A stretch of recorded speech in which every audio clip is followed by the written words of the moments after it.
dia. Fala-se muito da pontualidade britânica.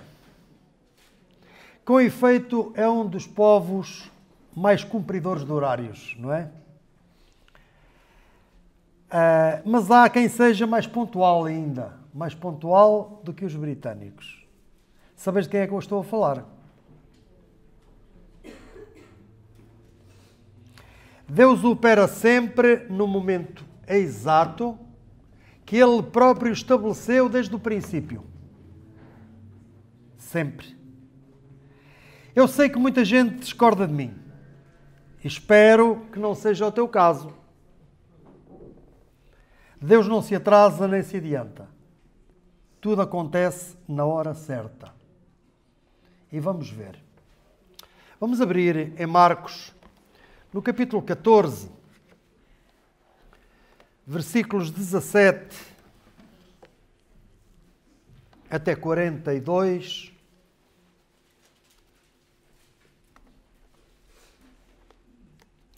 E diz assim a palavra de Deus. Eu disse 17. Bem, não sei se é dos óculos, se é da cabeça. De uma coisa será. Capítulo 14, versículos 27 até 42. Senão eu já estava a repetir, ou ia repetir a leitura da semana passada. A palavra de Deus não quer demais. Mas, e nós vamos, no contexto, vamos ter que ir lá um bocadinho atrás. Mas, para hoje, para agora, é este conjunto de versículos. E disse-lhes Jesus. Onde é que eles estavam? É aqui que nós temos que contextualizar. O versículo 26 diz que eles que saíram do cenáculo e que foram para o Monte das Oliveiras. Portanto, era ali que eles estavam no Monte das Oliveiras, não é? Como diz o versículo 26. Então disse-lhes Jesus: todos vós esta noite vos escandalizareis em mim, porque está escrito: ferirei o pastor e as ovelhas se dispersarão. Mas depois que eu houver ressuscitado, irei adiante de vós para a Galileia. E disse-lhe Pedro: ainda que todos escandalizem, nunca porém eu. Disse-lhe Jesus: em verdade te digo que hoje, nesta noite, antes que o galo cante 2 vezes, 3 vezes me negarás. Mas ele, com mais veemência, disse: ainda que me seja necessário morrer contigo, de modo nenhum te negarei. E da mesma maneira diziam todos também. E foram a um lugar chamado Getsemane. E disse aos seus discípulos: assentai-vos aqui enquanto eu oro. E tomou consigo Pedro, e Tiago e João, e começou a ter pavor e a angustiar-se. E disse-lhes: a minha alma está profundamente triste até à morte. Ficai aqui e vigiai. E tendo ido um pouco mais adiante, prostrou-se em terra e orou para que, se fosse possível, passasse dele aquela hora. E disse: Abba, Pai, todas as coisas te são possíveis.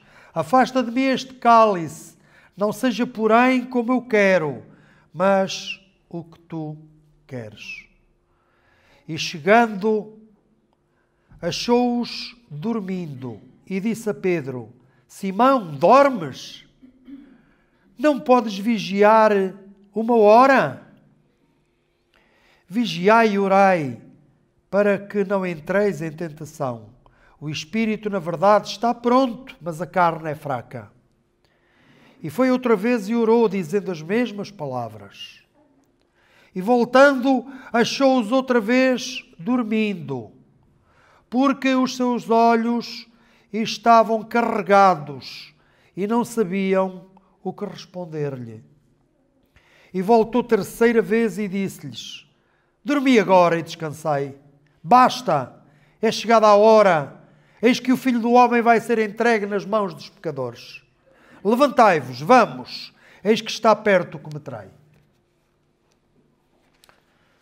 Então, temos este quadro que é realmente um quadro muito forte, emocionalmente muito forte para todos nós. Eu chamei a esta meditação a hora certa, mas aprofundando talvez um pouco mais, poderia ser a preparação para a hora certa. Preparação para a hora certa. E voltando à minha introdução, porque é que nós normalmente, eu falo por mim, muitas vezes chegamos atrasados, porque não nos preparamos antecipadamente. Se nos preparássemos a tempo, nós não chegávamos atrasados. Se apanhássemos o transporte adequado a horas, com a garantia de que temos tempo para chegar e ainda esperar um pouco, não é em cima da hora, porque se atrasar o transporte, então lá estamos nós a chegar atrasados e depois dizemos não é por minha causa. Não nos preparamos convenientemente. Então, a preparação para a hora certa é fundamental. É fundamental. Dividi em 3 partes esta meditação. A primeira é Jesus prepara os discípulos para a sua morte, a morte dele. Segunda, Jesus prepara-se através da oração. Ele próprio se prepara através da oração. E, em terceiro, os discípulos não vigiaram nem oraram com Jesus. Triste, não é? Não estou a censurá-los. Se eu lá estivesse, faria melhor? Creio que não. Jesus prepara os discípulos para a sua morte. Versículos 27 a 31. Então Jesus começa por predizer que eles se escandalizarão nele. Nesta noite todos vós vos escandalizareis em mim. Todos vós. Era daqui a pouco. Nesta noite. E Jesus precisa de os preparar. E porquê é que ele diz que é esta noite? Porquê é que ele dá esta garantia? Por 2 motivos. Primeiro, porque ele é Deus. Porque ele sabe todas as coisas. Porque ele faz parte do plano de Deus. O plano foi gizado na eternidade passada. Não foi só o Pai que fez o plano. O plano é de Deus. O plano é da Trindade. O plano é do Pai, é do Filho, é do Espírito Santo. E, portanto, o Senhor Jesus está por dentro do plano, completamente. Mas também porque estava profetizado. Porque está escrito, disse ele. É esta noite, porque está escrito. Está escrito, mas não quer dizer que seja esta noite, podia alguém dizer a Jesus. Não. Mas o saber quando compete-lhe a ele. Estava escrito, mas podia ser passado 1 ano. Podia ser passado uns 3 meses, ou 4, ou 1 semana. Não. Não podia ser nada. Porque a hora certa existe. E a hora era aquela. Aquela que está determinada por Deus. Esta noite todos vós vos escandalizareis em mim, porque está escrito. Então estava profetizado o quê? Isto que aqui diz, ferirei o pastor e as ovelhas se dispersarão. Portanto, Marcos, como que reduziu aqui a profecia, conforme ela está no livro do profeta Zacarias, capítulo 13, verso 7, que diz, ó espada, ergue-te contra o meu pastor, contra o varão que é o meu companheiro. Diz o Senhor dos Exércitos, fere o pastor e espalhar-se-ão as ovelhas, mas volverei a minha mão para os pequenos. Esta é a profecia que aqui é citada e que teve cumprimento naquele dia. Aliás, como tinha acontecido já antes, quando Jesus, na sinagoga em Nazaré, disse, Hoje se cumpriu esta profecia aos vossos ouvidos. Cumpriu-se ali, porquê? Quando lhe deram o rolo do profeta Isaías para ler, ele disse, hoje se cumpriu esta profecia aos vossos ouvidos. Portanto, ele sabe a hora certa, a hora estava ali. Mas Jesus prediz também aqui a sua ressurreição e a ida com os discípulos para a Galileia. Não apenas ele antecipa o escândalo que os discípulos vão sentir, mas ainda a sua ressurreição. Isto é, ele diz, eu realmente vou ser motivo de escândalo para vocês, porque vocês nunca pensariam isto, embora eu vos tenha dito ao longo de todo este caminho, desde a Galileia até aqui, por todos os lados onde andámos, eu sempre fui falando da necessidade de morrer, da necessidade da minha morte, de que eu vou morrer, vou ser entregue nas mãos dos pecadores, dos gentios, etc. Mas agora era preciso... eles não estavam preparados. Aliás, nunca estaremos preparados para uma situação dessas, por mais que nos tentem explicar, não é? Se um familiar nosso estiver mesmo para morrer e até nos tentar convencer de que é melhor assim, nós lá no fundo lutamos contra isso. Não queremos aceitar essa realidade. E sabemos que é uma realidade, sabemos que é um facto, que vai acontecer mesmo. Nós sabemos que vai acontecer, mas lutamos contra essa ideia. E então Jesus prediz a sua ressurreição e a sua ida para a Galileia. É um ânimo aqui também, ao mesmo tempo. É uma preparação. Olhem, vocês vão se escandalizar e vão ser dispersos. Mas como ele tinha dito antes, daqueles que o Pai me deu, nenhum se perdeu, senão o filho da perdição. Senão Judas Iscariotes. Só Judas é que se perdeu, mais ninguém. Os outros fugiram a refugiar-se dos judeus e dos soldados romanos. Eles fugiram, mas ficaram ali em Jerusalém. E no domingo Jesus ressuscitou e pôde estar com alguns deles. Depois esteve com todos, depois foi à sua frente para a Galileia, etc. Cumpriu-se isto que aqui está.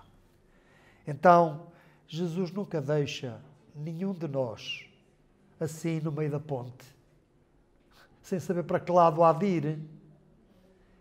Ele pode anunciar coisas duras, pode mostrar-nos a aspereza do caminho, os pedregais que tapetam aquele caminho. Mas, ao mesmo tempo, ele mostra sempre uma esperança, uma luz lá mais à frente. E se nós formos na direção da luz, nós temos, então, a solução para qualquer problema. E foi isto que Jesus aqui fez. Ele anuncia que vai ressuscitar e que depois vai à frente deles para a Galileia, que tudo vai ser como antes, ou quase como antes. Não é bem como antes, mas é quase. É quase. Então ele prediz a sua ressurreição e a ida. Quando houver ressuscitado. Quando houver ressuscitado. E então temos aqui a intervenção, esta intervenção de Pedro, que é a promessa precipitada de Pedro. A promessa precipitada de Pedro. Versículos 29 a 31.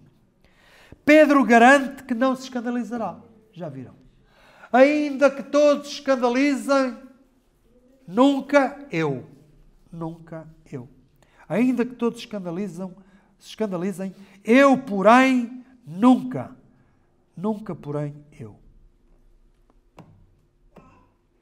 E quantas vezes, irmãos, nós somos como Pedro, não é? Nós não queremos admitir as nossas limitações, não pensamos na nossa fraqueza, não pensamos na nossa condição, nós falamos como se fôssemos Deus Todo-Poderoso. E garantimos coisas que não podemos garantir, que nenhum ser humano garante. Porque nós não sabemos nada acerca do próximo segundo, do próximo minuto, da próxima hora, do próximo dia. Não sabemos nada. Nada, não é? Não sabemos nada.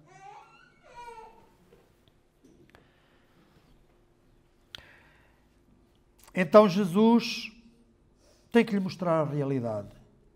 Jesus prediz que Pedro negará. Jesus prediz que Pedro negará. Na verdade, ou em verdade te digo, que hoje, nesta noite, hoje, não é lá para a madrugada, é nesta noite. Antes que o galo cante 2 vezes, 3 vezes me negarás.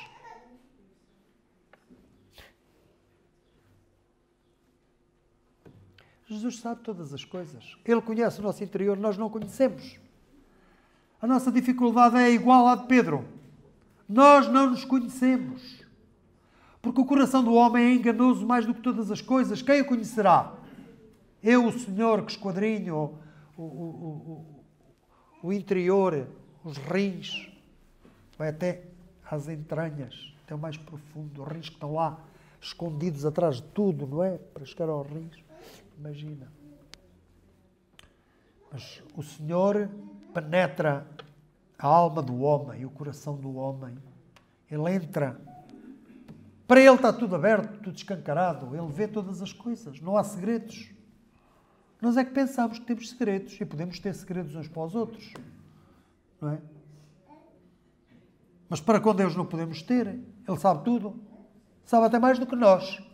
Alguns às vezes até pensam que têm, por exemplo, dinheiro, ou que ainda têm lá o dinheiro, e vão ver ele já lá não está. Ou já não está lá tanto, já está lá menos. Mas o Senhor sabe. Ele está a dizer que tem 50 e já tem 48. Porque o banco já lhe tirou 2. Não é? Quando tirava 2, agora tira mais. E Pedro insiste.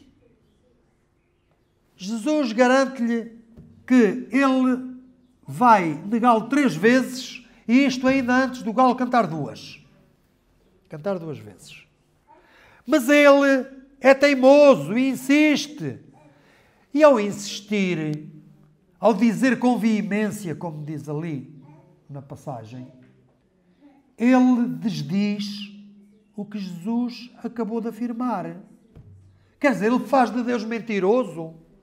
Ou tenta dizer que Jesus não está certo.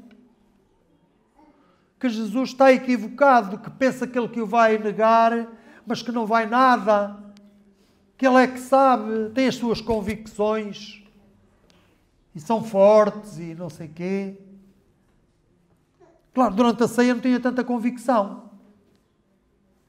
Quando se falou de trair, um de vós que está aqui me vai trair. Já vimos isto na semana passada com o Timóteo, não é? Vai-me trair. E eles começaram a olhar uns para os outros. Serei eu, Senhor? Entristeceram-se, não é? E começaram a dizer uns para os outros. Serei eu, Senhor? Serei eu, Senhor? Então ali não tinham certeza acerca da traição, não é? Eles admitiam que podiam trair Jesus, isto é, que podiam vendê-lo, podiam trocá-lo por dinheiro, podiam ser-lhe infiéis, ir ter com os inimigos de Jesus e entregar-lhe. E eles tinham dúvidas se eram capazes de fazer isto ou não. Começaram a olhar todos e a dizer, serei eu, Senhor? E agora, numa coisa destas, Pedro consegue dizer de modo nenhum, te negarei. Ainda que me seja necessário morrer contigo, de modo nenhum te negarei. Jesus a diz aquilo que o vai negar 3 vezes. E ele diz que de modo nenhum. quem é que está certo? Se eu discutir com Deus, quem é que está certo? Se eu argumentar com Deus, quem é que está certo? Sou eu ou Deus? Se Deus disser que isto é madeira, e eu teimar, mas eu me bati aí e aleijei-me, isso é ferro. Mas Deus diz que é madeira e é madeira. Mas eu estou a querer dizer que Deus está errado. Ainda que me seja necessário morrer contigo, de modo nenhum te negarei. Estão a ver? E da mesma maneira diziam todos também. Os mesmos que lá atrás, no versículo 19, tinham dúvidas se eram capazes de trair Jesus ou não. De o trair, exatamente. E agora dizem que não vão negar.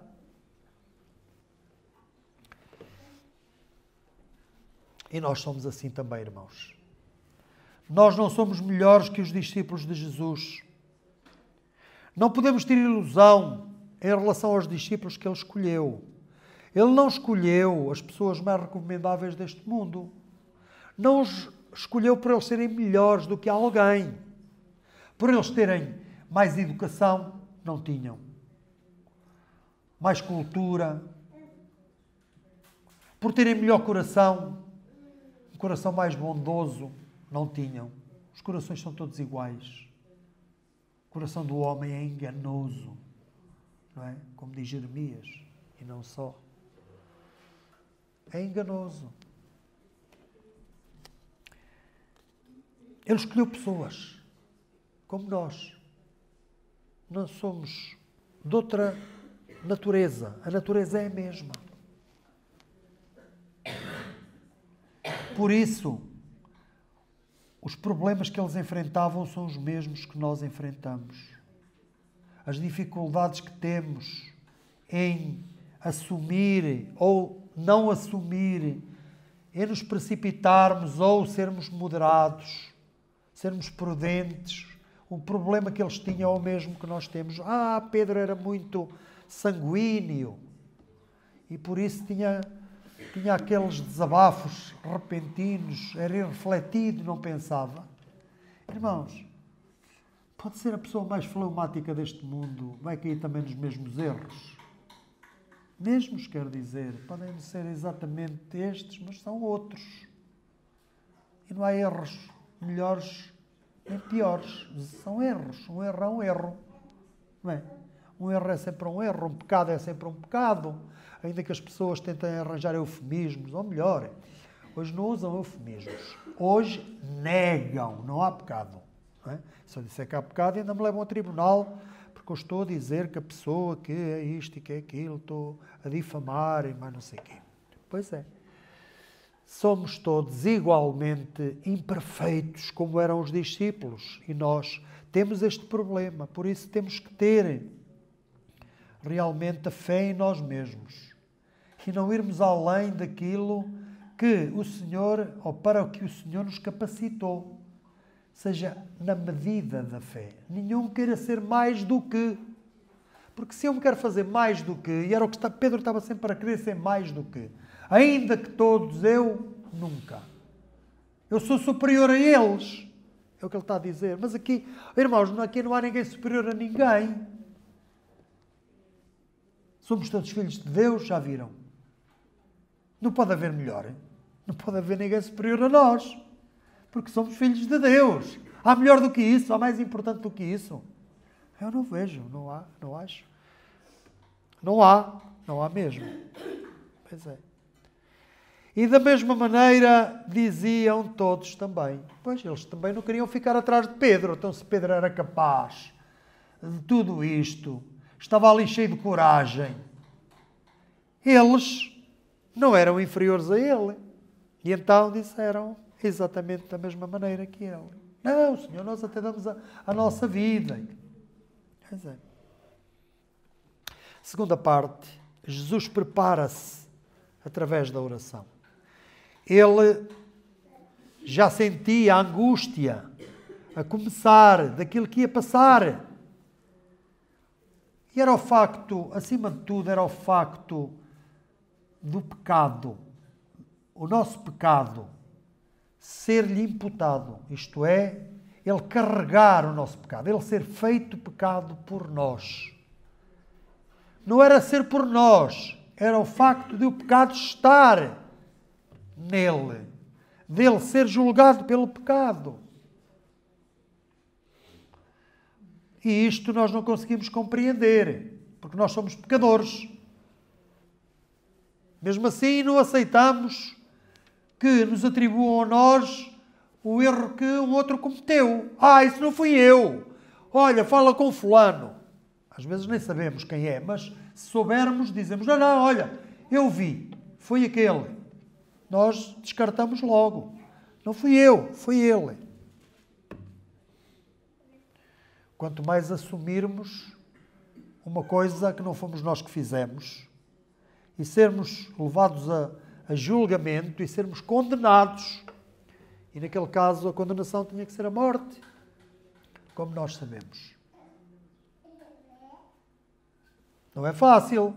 Humanamente falando, não é mesmo nada fácil. No entanto, os discípulos estavam aqui ainda agora a dizer que podiam morrer, como Pedro, podiam morrer com Jesus. Então Jesus prepara-se para aquele momento, porque realmente aquela hora em que ele vai sofrer o castigo do pecado na sua própria pessoa santa e imaculada, é algo que é horrível, é angustiante, não é? É angustiante.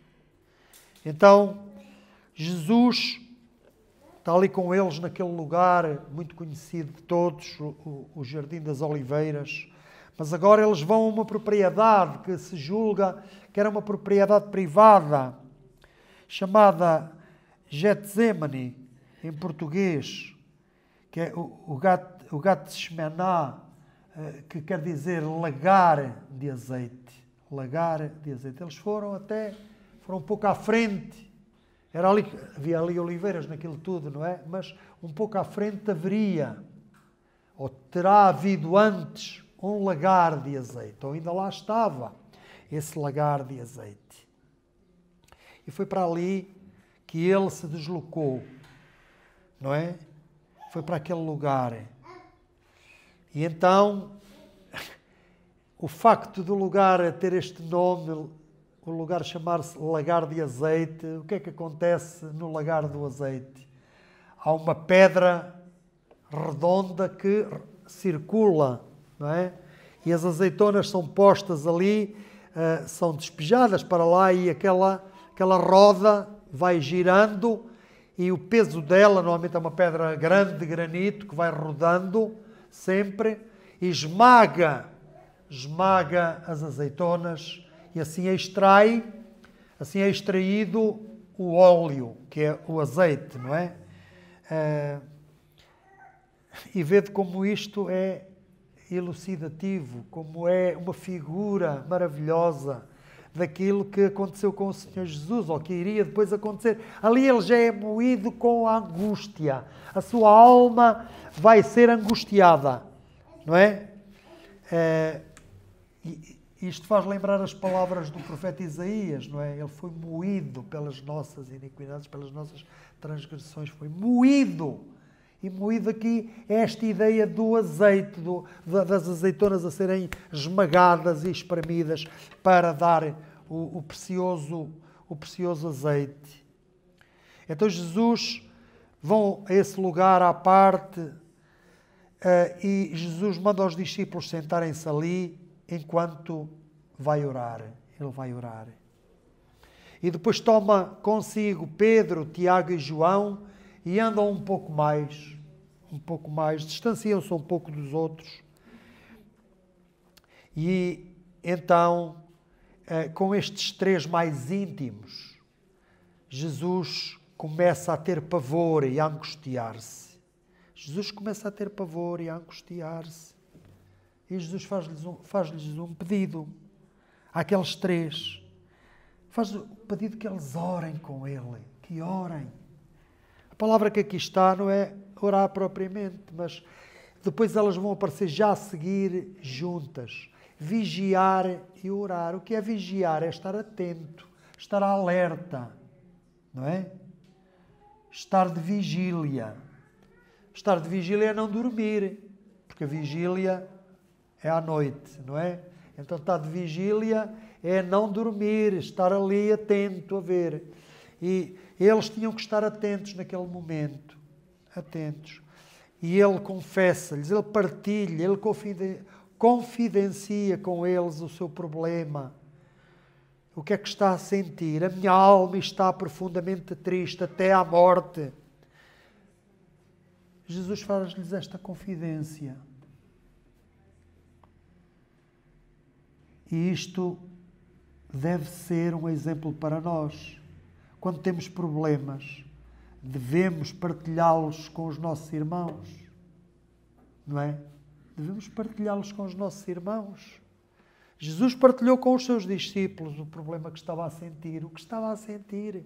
Esta angústia terrível que ele estava a sentir. A angústia e o pavor. Ficou apavorado. Vede. Eles nunca o tinham visto assim. Ficai aqui e vigiai. Ficai aqui e vigiai. É partilha. É isto que nós somos também aconselhados a fazer. E então temos a oração de Jesus em agonia. Jesus foi um pouco adiante, prostrou-se em terra, versículo 35, e orou para que, se fosse possível, passasse dele aquela hora. Ele não pede que passe a cruz, que há de vir no dia seguinte. Isto era quinta-feira, não é? Quinta à noite. Se bem que depois do pôr do sol já era sexta no calendário judaico, ainda hoje é assim. A partir do momento em que podes contar 3 estrelas, pelo menos 3 estrelas no céu, é noite. Por isso que aquilo de andar a contar estrelas, é uma história, aliás, um conjunto de histórias muito triste e que se passou aqui em Portugal. Os judeus sabiam disto, não é? De que quando houver 3 estrelas no céu, é noite. Já é dia seguinte. Acabou. Acabou o sábado, ou acabou a sexta-feira, seja como for, acabou o dia. Começa outro. Então as crianças, na sua inocência, por aquilo que aprendiam em casa, podiam começar a contar as estrelas. Judeus. E nós tínhamos aqui milhares de judeus no nosso país, não é? E se eles contassem as estrelas, os filhos dos chamados cristãos velhos, não é? Os cristãos da velha cepa, aqueles que eram os genuínos cristãos, já tinham instruído os filhos para ver se eles faziam assim, se eles faziam assado, se ao sábado levavam uma camisa nova, lavada, se eles diziam esta frase ou diziam aquela. Então, se eles começassem a olhar para as estrelas e a apontar com o dedo, eles iam logo denunciá-los. Pois é, iam logo. Então, Jesus não está a pedir que passe de si o sofrimento da cruz. Era aquela hora ali, aquele momento de angústia em que ele estava a encarar aquela possibilidade, que era uma certeza, de carregar sobre si o nosso pecado. É verdade. Então ele orou para que, se fosse possível, passasse dele aquela hora. Abba, Paizinho, Pai, todas as coisas te são possíveis. Afasta de mim este cálice. Não seja, porém, o que eu quero, mas o que tu queres. A oração. A oração do Senhor Jesus. Então Ele não é Deus, é Deus. Mas não esqueçamos aquilo que Paulo escreveu na Epístola aos Filipenses, no capítulo 2, que ele, subsistindo na forma de Deus, portanto, ele sendo Deus, não teve por usurpação ser igual a Deus, mas aniquilou-se a si mesmo, tomando a forma humana. Ele fez-se homem e não quis continuar com todos aqueles poderes e com tudo o que caracterizava como Deus. Ele esvaziou-se, ele aniquilou-se a si mesmo. E isto até à morte, não é? Sendo obediente até à morte, e morte de cruz, etc. Então, ele ora. Na condição de homem, ele ora. E é isto que nós devemos fazer.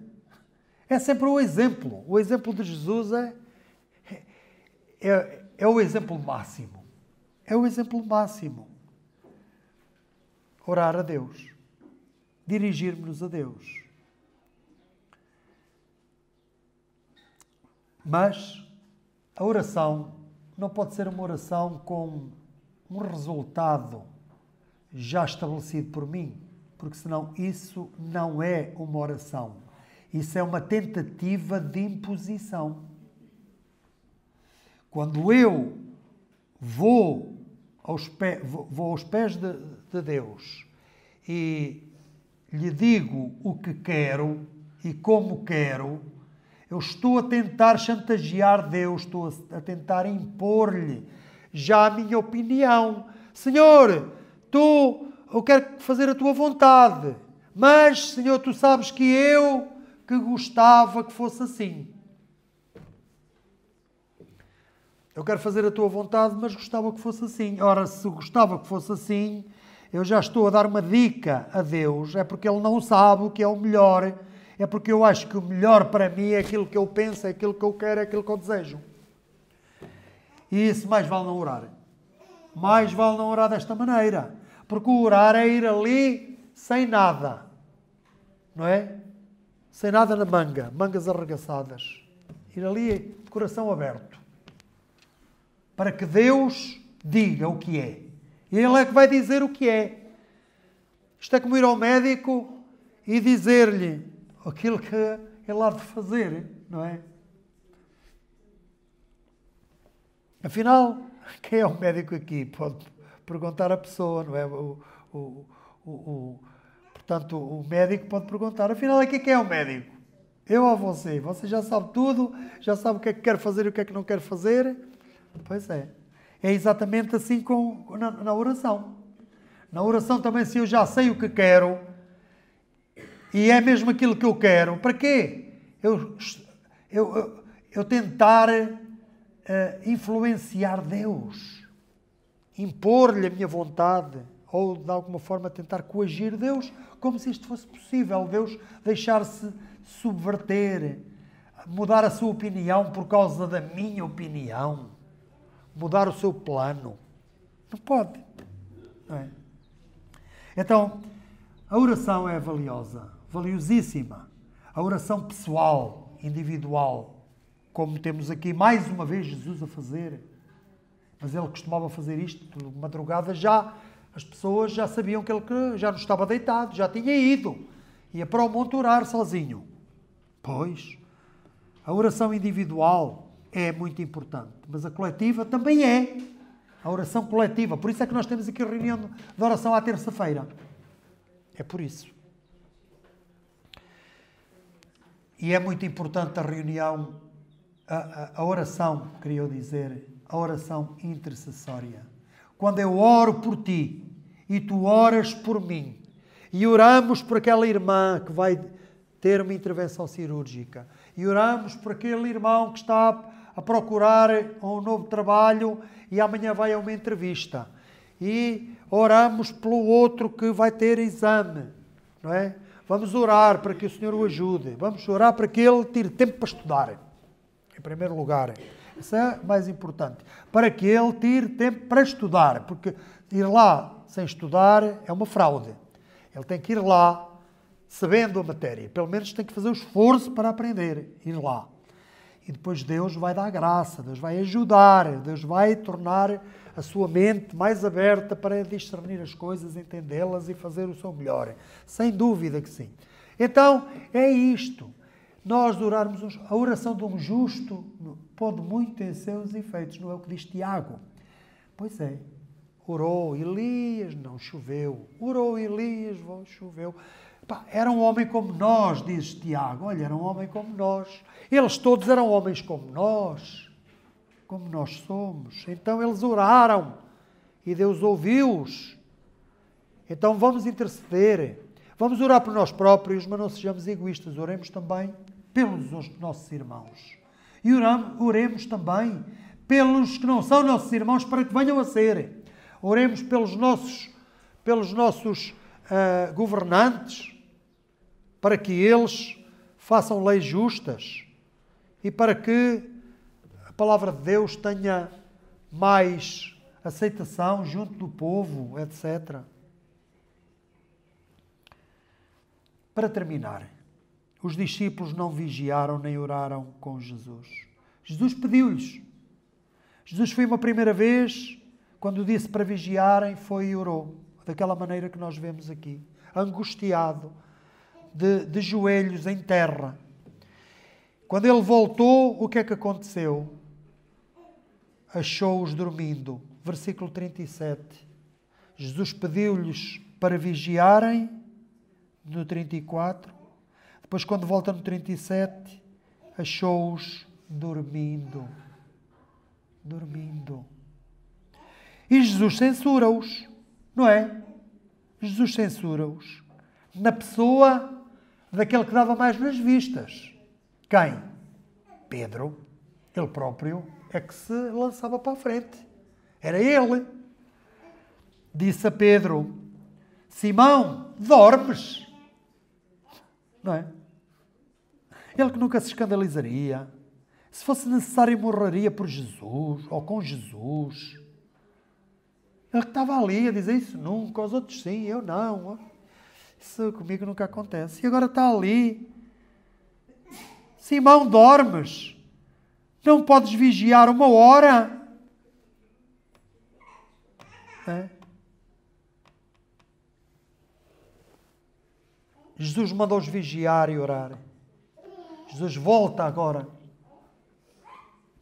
Ausenta-se mais um pouco, mas diz-lhes: vigiai e orai. Para quê? Para não cairdes em tentação. O espírito, na verdade, está pronto, mas a carne é fraca. Pois é. Jesus tinha já com que se angustiar. Era o pecado, potencialmente era o pecado de toda a humanidade. Embora nós saibamos que Jesus morreu realmente por aqueles que são salvos. É por esses. Ele morreu, sem dúvida. Mas potencialmente podia ser o pecado da humanidade toda. E ainda tinha mais esta preocupação. Era a de eles vacilarem. Era a de eles não estarem vigilantes e por isso irem-se abaixo. Já viram quando estamos com um problema, ainda nos aparecer um problema de outra pessoa?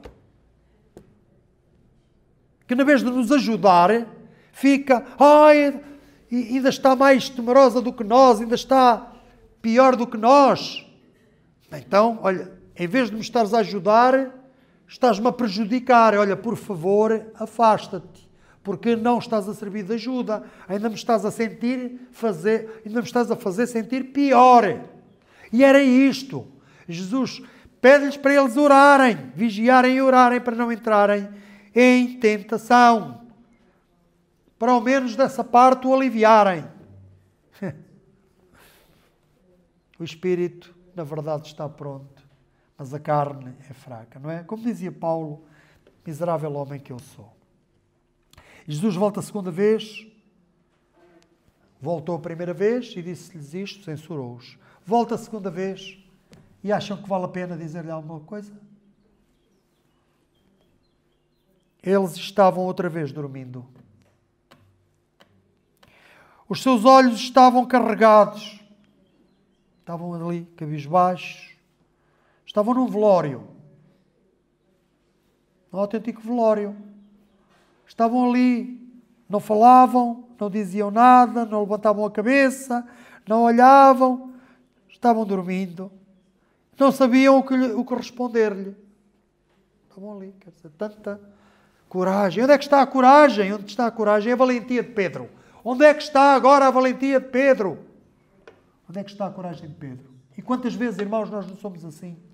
Nos momentos em que é preciso coragem, valentia, determinação, dizermos algo positivo, uma palavra forte que ajuda alguém, ficamos mudos, calados.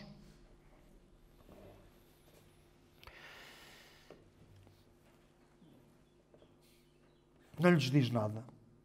E volta a terceira vez. E então ordena-lhes: dormi agora e descansai.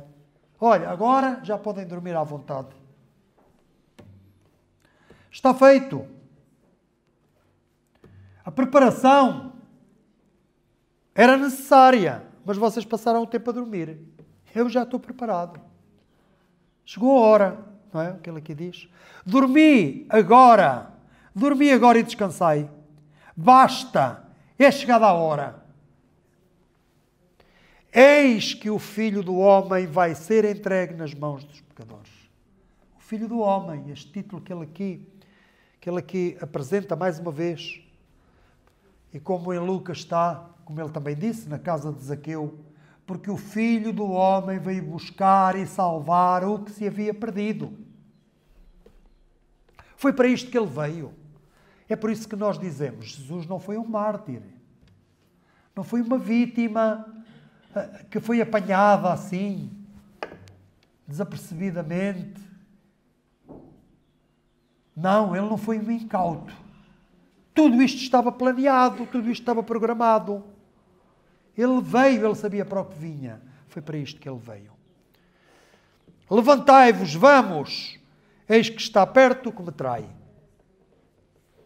Quantas promessas nós fazemos, não é?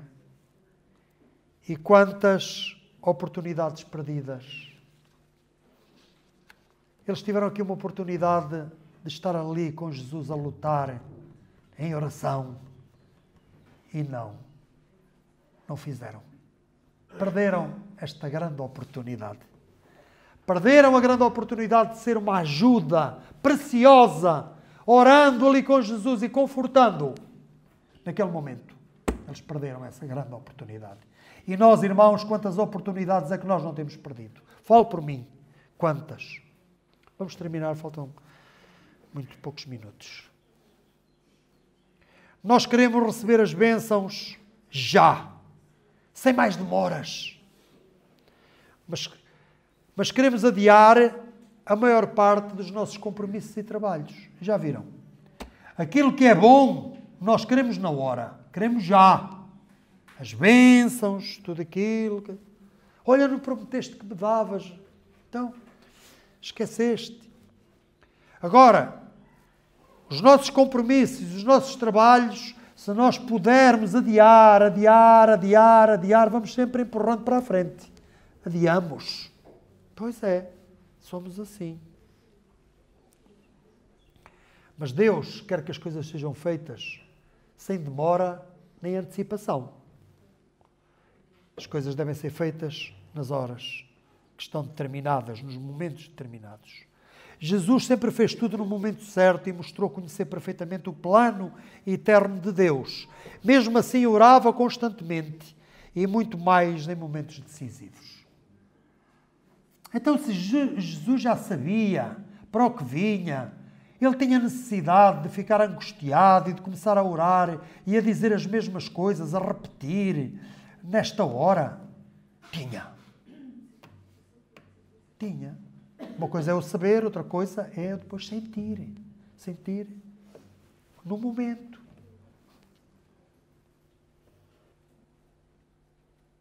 Ele sabia o plano completo de Deus. Perfeito.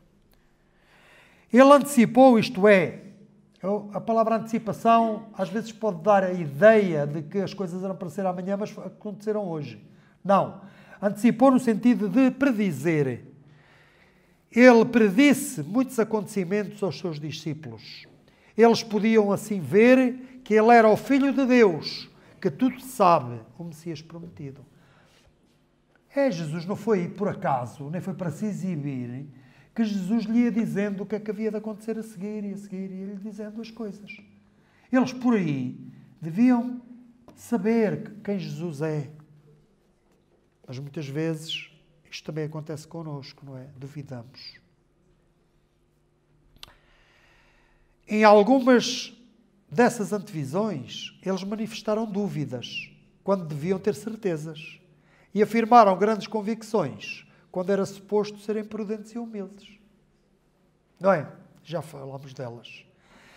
Eles, como nós, eram muito voluntariosos em questões difíceis e imprevisíveis. Por exemplo, não o negar e morrer por ele. Mas muito indulgentes em assuntos práticos, como, por exemplo, vigiar e orar.